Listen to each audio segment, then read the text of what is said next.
IAS institute నిర్వహిస్తున్న all India scholarship exam pass అవ్వండి. 2 years ఫీజులో 50% మాత్రమే పే చేయండి. హాయ్, నేను మీకు చిన్న ప్రశ్న వేస్తా. దీన్ని మీరు ఎలా ఆలోచిస్తారో ఓసారి ఖచ్చితంగా ఈ వీడియో కింద కామెంట్ చేయండి. నా ప్రశ్న ఏంటి అంటే, మీ ఫ్రెండ్ ఓ లాటరీ టికెట్ కొన్నాడు, కానీ అది మీ డబ్బుతో కొన్నాడు. ఆ టికెట్ ఇంకా మీ దగ్గరే ఉంది, మీ ఫ్రెండ్ తీసుకోలేదు. ఇంతలోపే రిజల్ట్ వచ్చింది. ఆ లాటరీ టికెట్కి ₹1 కోటి వచ్చాయి. ఇప్పుడు మీరేం చేస్తారు? ఆ లాటరీ టికెట్ మీ ఫ్రెండ్కి ఇచ్చి కంగ్రాచ్యులేషన్స్ అని చెప్తారా, లేదంటే ఆ ₹1 కోటి మీరే తీసుకుంటారా? చెప్పండి.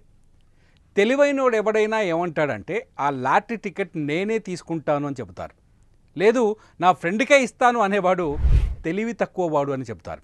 కానీ మీరిక్కడ ఓ లాజిక్ మర్చిపోతున్నారు. ₹1 కోటి నేనే తీసుకుంటా అనేవాళ్ళు స్వార్థపరులు.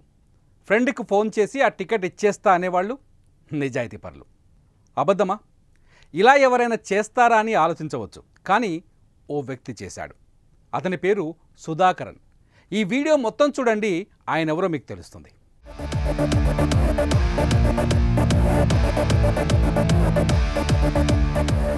సుధాకరన్ కథ తెలుసుకోవాలి అంటే కేరళలోని కన్హన్ ఘాట్కు వెళ్ళాలి.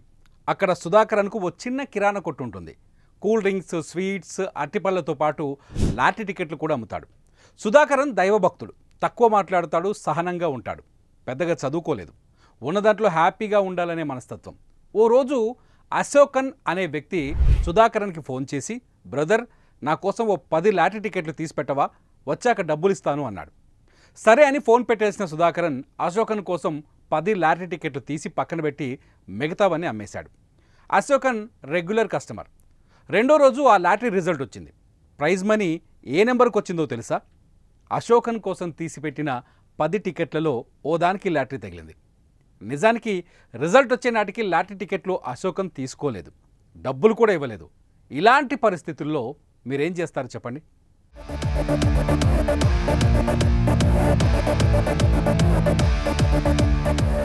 అశోకన్ డబ్బులు ఇవ్వలేదు కాబట్టి లాటరీ టికెట్ సుధాకర్కే చెందుతుంది అంటాం కదా. దాదాపు నేను కూడా అలాగే అనుకున్నాను, కానీ సుధాకరన్ అలా అనుకోలేదు. అశోకన్ కోసం తీసిన ఆ లాటరీ టికెట్ ఆయనకే చెందుతుందని నిర్ణయించుకున్నాడు. అది న్యాయం కాదు అనుకున్నాడు. తండ్రికి ఫోన్ చేసి ఓ మాట అడిగాడు, నాన్న, ఇది పరిస్థితి, నన్నేం చేయమంటావు అని. ఎందుకంటే వచ్చింది ₹1 కోటి. అంత ఈజీగా వదులుకోవటం ఎవరికి ఇష్టం లేదు. సుధాకరన్ తండ్రి కూడా అదే మాట చెప్పాడు. టికెట్ అశోకన్ది, గెలిచిన డబ్బు కూడా అశోకన్కే చెందుతుంది కదా, అతనికి ఫోన్ చేసి చెప్పేసే అన్నాడు. ఏమాత్రం బాధపడకుండా అశోకన్కి ఫోన్ చేసి కంగ్రాచ్యులేషన్స్ చెప్పాడు సుధాకరన్.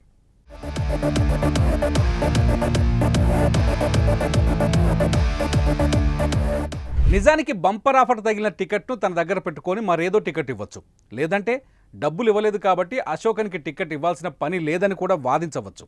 కానీ సుధాకరన్ అలా చేయలేదు, అలా ఆలోచించలేదు. పరుల సొమ్ము పాము వంటిది అని, అతని అదృష్టం అతనిదే అని బలంగా నమ్మాడు. సుధాకరన్ నిజంగా ఎంత గొప్పవాడో అర్థం చేసుకోండి. అంత డబ్బు కళ్ళ ముందుకు వచ్చినా కూడా మనసులో ఆవగింజంత దురాశ అతనిలో పుట్టలేదు. మనమైతే ఖచ్చితంగా అలా చేయం.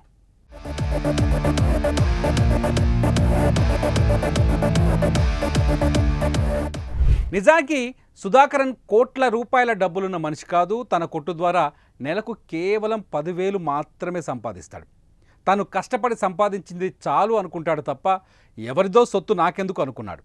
ఈ వీడియో చూసే వాళ్ళలో సుధాకరన్ లాంటి వ్యక్తులు ఎంతమంది ఉన్నారు చెప్పండి? సినిమాల్లో హీరోలు తప్ప మీ లైఫ్లో ఇలాంటి వ్యక్తులు ఎవరైనా మీకు ఎదురు పడ్డారా? కష్టం. అందుకే ఎక్కడో కేరళలో జరిగిన సుధాకరన్ కథను మనం ఇక్కడ వింటున్నాం.